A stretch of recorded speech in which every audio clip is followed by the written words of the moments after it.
Bapak Ibu, adik-adik, teman-teman yang terkasih, seperti saya sampaikan di awal Ekaristi tadi, inti dari sabda yang kita dengar adalah 3 kata: cinta, merdeka, dan taat. Saya ingin mengundang beberapa misdinar dan Frater Salyo. Frater Salyo ada di antara Anda supaya maju ke mimbar untuk menemani saya homili. Joyce, Clarissa, sama Apna silahkan ke sini. Silahkan Joyce. Clarissa, Apna. Gimana? Apna, maju ke sini Apna. Oke. Frater Salyo saya tunggu ke depan. Fraternya nanti akan ditanya yang lebih sulit. Baik, teman-teman, saya ingin mengajak Anda berefleksi dengan, silakan Frater, dengan mengajukan pertanyaan kepada Joyce dulu. Joyce, siapa yang paling mencintaimu dan siapa yang paling kamu cintai? Silakan Joyce.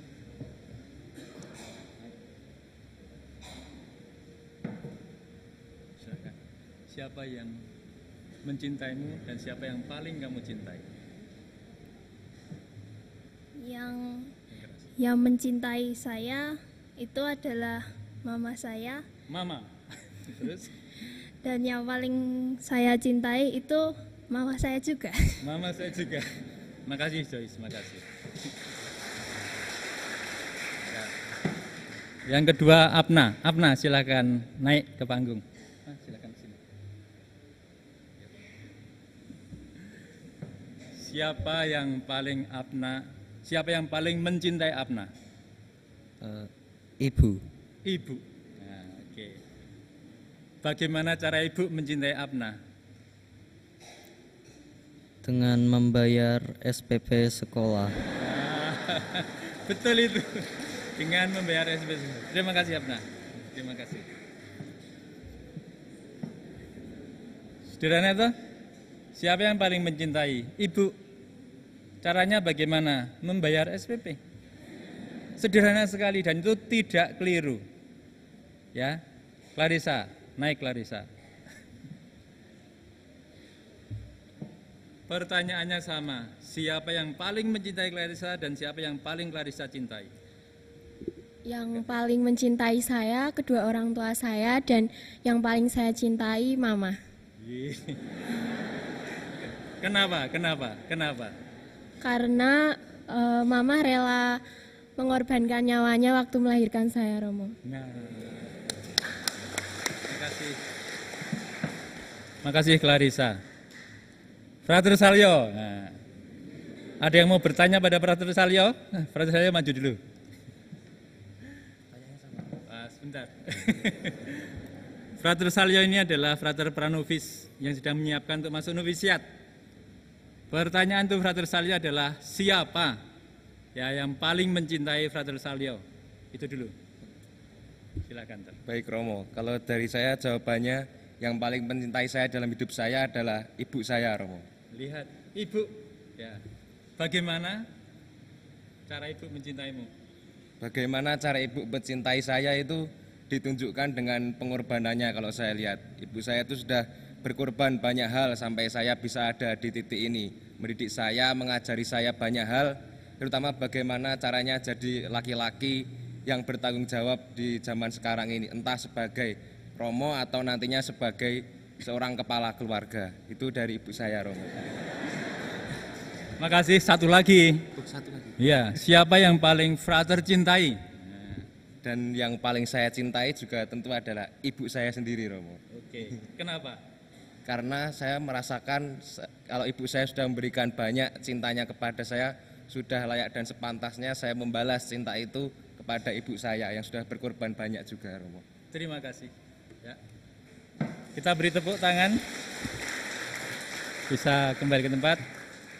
Ibunya Frater Salyo hari ini berulang tahun. Maka dia saya panggil, kita berdoa untuk ibunya Frater Salyo. Teman-teman, silakan bisa mundur. Teman-teman, dengan 4 contoh ini tadi menjadi gampang saya homili. Yaitu apa? Cinta. Siapa yang sudah mencintai Anda tahu semua. Dan karena itu, karena sudah dicintai, seperti Frater Salyo tadi, sangat dicintai ibunya, maka dia itu sesungguhnya menjadi orang merdeka. Ya, kalau tadi kita mendengarkan Apna tadi ya, sederhana sekali. Ibu mencintai, membayar SPP. Karena membayar SPP jadi merdeka untuk ikut sekolah. Kalau belum bayar rasanya belum merdeka. Lihat itu, sederhana sekali. Ternyata cinta itu memerdekakan. Ini yang paling penting. Dalam bacaan pertama, Allah itu mencintai orang Israel. Maka Allah membawa orang Israel dari perbudakan di Mesir. Lihat itu. Dan karena itu orang Mesir dalam pimpinan Yosua tadi merdeka. Lalu Yosua bertanya, sekarang kamu boleh pilih, kamu mau mencintai Allah yang mana? Allah orang Amori atau Allahmu? Tetapi Yosua mengatakan, tetapi saya dan keluargaku, saya memilih mencintai Allahku yang sudah membawa kita keluar dari Mesir. Jawab umat apa? Jauhkanlah dari kami untuk tidak mencintai Allah. Maka umat Israel waktu itu memutuskan untuk mencintai Allah yang sudah lebih dulu mencintai. Bacaan kedua agak sulit. Istri-istri, taatilah suamimu. Siapa yang mau taat, angkat tangan. Kalau hanya dibaca sampai situ, itu saya pun tidak mudah menangkapnya, tidak mudah menerimanya. Waktu saya mendengar ini pertama kali, tentu saja sudah beberapa tahun, ini apa ya? Istri-istri, taatilah suamimu. Kalau sampai situ tidak cukup. Yang lebih penting adalah suami-suami, apa tadi? Cintailah istrimu. Teman-teman yang terkasih, dari contoh 4 teman kita tadi, mungkinkah kita tidak mencintai yang sudah mencintai? Tidak. Bentar. Ya, contohnya saya saja. Saya itu dicintai oleh ibu saya. Waktu saya sakit, ya, diperhatikan. Maka saya sembuh, merdeka. Sembuh itu merdeka. Dan setelah sembuh, saya sangat mencintai ibu saya, sungguh-sungguh. Ya, tentu saja bapak saya. Maka kuncinya ada di sini. Dan saya itu taat pada ibu saya. Ibu saya itu ingin anak-anaknya kerja keras. Ibu itu ingin anak-anaknya murah hati. Dan saya kerja keras.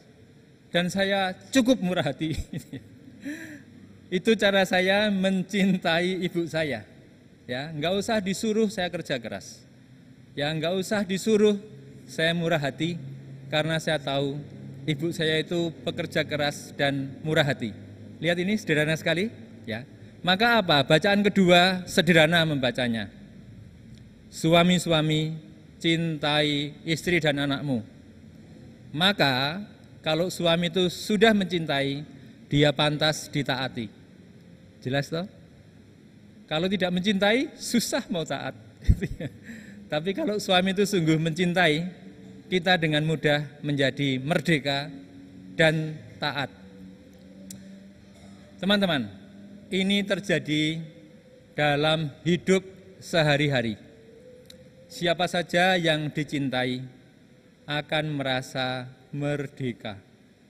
Dan siapa yang merdeka karena dicintai akan melaksanakan apa yang dikehendaki dari orang atau pribadi yang mencintai itu. Sesederhana itu. Atau dalam kata lain, menjadi siap taat. Siap melakukan apa yang diinginkan, karena keinginannya pasti demi cinta. Ya. Dalam bacaan Injil, orang-orang mengeluh, ajaran ini berat. Teman-teman ingat sebentar. Ajaran mana dari Yesus yang paling berat? Itu ya. Anda kan sudah mendengarkan kitab suci berkali-kali toh? Coba sebentar, ajaran Yesus mana yang paling berat bagi Anda? Omongkan dengan teman sebelah. Ya. Cerita. Dengan frater juga boleh itu, frater didekati, tanya, frater, ajaran Yesus yang paling berat mana?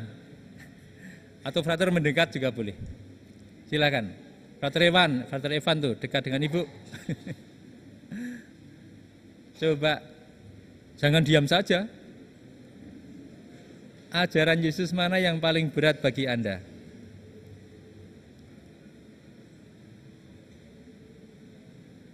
Oke? Wah, susah saya temukan. Oke, saya akan minta prodiakon. Nah, prodiakon yang paling ujung Bapak silakan maju, dan ibu maju ke sini. Nah, enggak apa-apa tuh ya, sebentar. Supaya membantu saya untuk homili.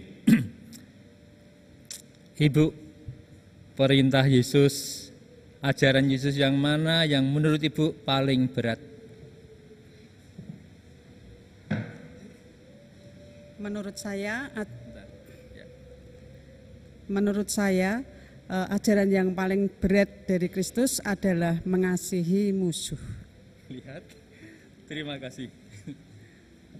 Ibu siapa? Dari Ibu Tiki, ajaran yang paling berat adalah mengasihi musuh. Betul. Ya, bagi saya juga sangat berat itu. Bapak, sama pertanyaannya, ajaran mana yang paling berat? Silakan. Mas Bowo. Terima kasih. Sesuai bacaan untuk ajaran Yesus yang paling susah dan berat apa bagi Mas Bowo? baik, ajaran yang paling berat yaitu seperti Yesus yang bersabda, ampunilah musuhmu bukan hanya 7 kali tapi 77 kali 7. Terima kasih Mas Bowo. Mas Bowo, terima kasih. Ibu Tiki, terima kasih. Jadi silakan bisa mundur. Jadi apa? Memang benar, ya. Orang-orang itu apa? Pengen mundur karena berhadapan dengan ajaran Yesus yang keras. Tadi kita baca ya. Perkataan ini keras, siapa yang sanggup mendengarkannya? Betul, ya. Yesus mengajak kita bahkan untuk tadi kan mencintai toh? Mencintai siapa? Musuh kita, orang yang membenci kita. Bahkan diperjelas oleh Mas Bowo bahwa apa? Kalau kamu ya disalahi orang lain, ampunilah dia bukan hanya 7 kali, tetapi 70 kali 7 kali. Lihat itu. Nah, teman-teman, saya paham ya, untuk menjadi murid Yesus itu tentu saja berat, tetapi itulah intinya. Itulah yang justru menarik para murid, yaitu apa? Tuhan, kepada siapa aku akan pergi. Petrus tadi, sabdamu tadi yang disampaikan Mas Bowo dan Bu Tiki, sabdamu, cintailah musuh-musuhmu, ampunilah 70 kali 7 kali, adalah sabda kehidupan kekal. Kami telah percaya dan tahu bahwa Engkau adalah yang kudus dari Allah. Tidak mungkin ya, yang kudus itu tidak mengampuni. Tidak mungkin yang kudus itu tidak mengasihi bahkan yang membenci dia. Seperti kita lihat dalam hidup Yesus sendiri. Maka Bapak Ibu, teman-teman yang terkasih, para frater, suster, bruder yang ada di sini, mari kita mohon rahmat supaya apa? Pertama, supaya bisa merasakan sungguh-sungguh pengalaman dicintai. Yang kedua, merasakan sungguh-sungguh pengalaman mencintai. Yang ketiga, merasakan sungguh-sungguh pengalaman merdeka karena dicintai. Yang keempat, merasakan sungguh-sungguh pengalaman berani taat, berani mengikuti tadi sabda Tuhan karena kita juga telah dicintai. Amin.